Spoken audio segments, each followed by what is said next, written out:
What's so amazing about this week's episode of Tomodachi Game is how, on paper, what we watched isn't anything super complex or, I think, as mind-blowing of what we've seen, but the execution of that simplicity really turned it into one hell of an episode. We basically are watching one man starve himself because our boy Yuchi isn't coming and delivering the food and water, and when he does, it's all a hallucination.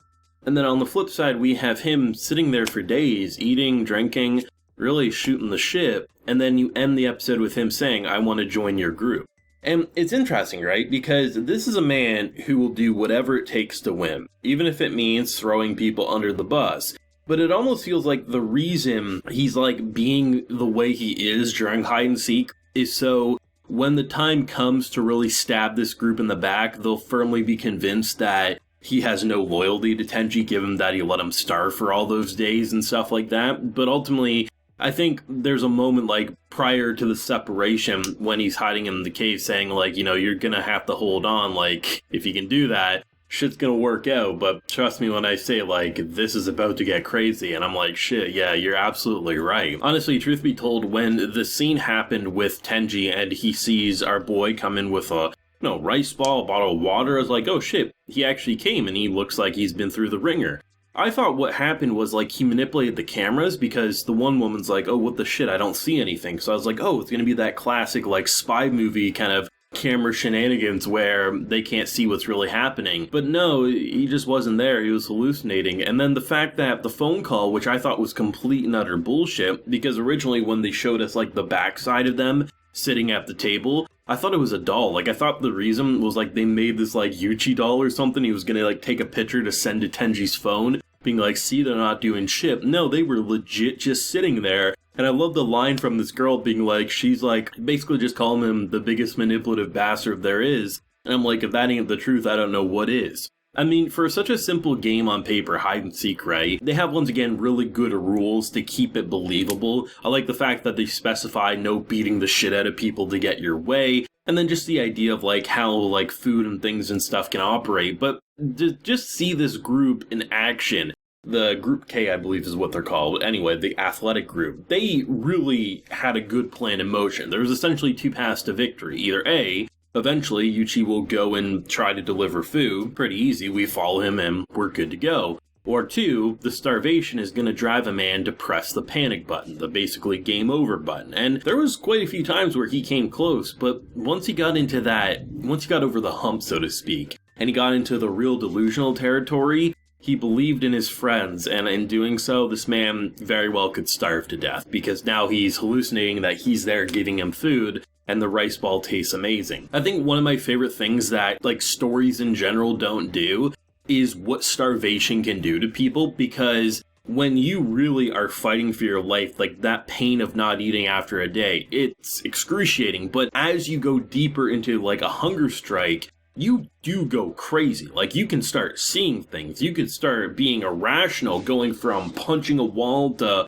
hugging someone who's not there. And I love seeing Tenji go from the what the hell, like, you know, the panic, the almost like the sobriety that kicks in for a brief moment, like, why should I die here, to then, you know, pulling back in. And then the fact that he didn't want to call too soon, so when he does, that phone call, I think in any other person's hands, would have ended with the panic button being pressed. But the fact that he actually was like, if he has something to say, he knows where to find me, basically, right? And the fact that he actually held on, it was pretty impressive given the amount of delusions going through his mind, because most people would be like that. I mean, most people can't, you know, push away starvation and keep a clear head. Like, that shit will drive most people mad. And the progression of seeing him almost like a mummy, like a zombified corpse, it was just, shit, man, it was gross. It was really well done with how they emphasized the eyes or the lips and just the quivering. They did such a good job with the production to make it feel like, goddamn, despite us not being dehydrated or starving, we're right there with him. Like, we feel like that type of pain is being applied to us. And that's how you know you have a good directing choice. But it's interesting, right? Because for a game of hide and seek, you know, I was expecting something a little more adventurous, because typically when you have anything in that nature, you know, it's violent. It's like, okay, you know, you can do whatever the hell you want when you tackle people, or, you know, there's just a lot more explosiveness. But Tomodachi Game's like, no, we're not going to do that, because that's not what this show's about. It's not a death game, it's not a battle royale. It's a psychological mind trip, and we can have a man sit there for days, twiddling his thumbs, exposing secrets to his team, and then he can casually say, I'm going to join up with you. And given how much of a scumbag he appears to be to his teammate, you would assume they'd let him in even if they don't completely trust him, because I've heard nothing but good things about the so-called genius on this team here. So the fact that a lot of people are saying, if it wasn't for Ichi, they're one of my favorite characters. So I'm excited to see these two truly interact together, because, that's the fun stuff about, a light and an L, or, just stuff like that, where it's two geniuses try to out-manipulate the other, and you don't actually know which side the coin's gonna fall on in terms of victory. The thing that makes this kind of final hurrah, or the final push, because it kind of feels that way to me, right? We compare how long the previous game lasted, and that was almost just a simple... It was like the equivalent of hopscotch, it felt like, just your bad-mouthing with cards. To have a giant game of hide-and-seek, you would think that would be the final game we'd see this season, but then again, this show has shown us that things can end and begin in such a fast motion that you never quite know. But to see just how much of an advantage this team does have from the number of Seekers to, they can have teams, right?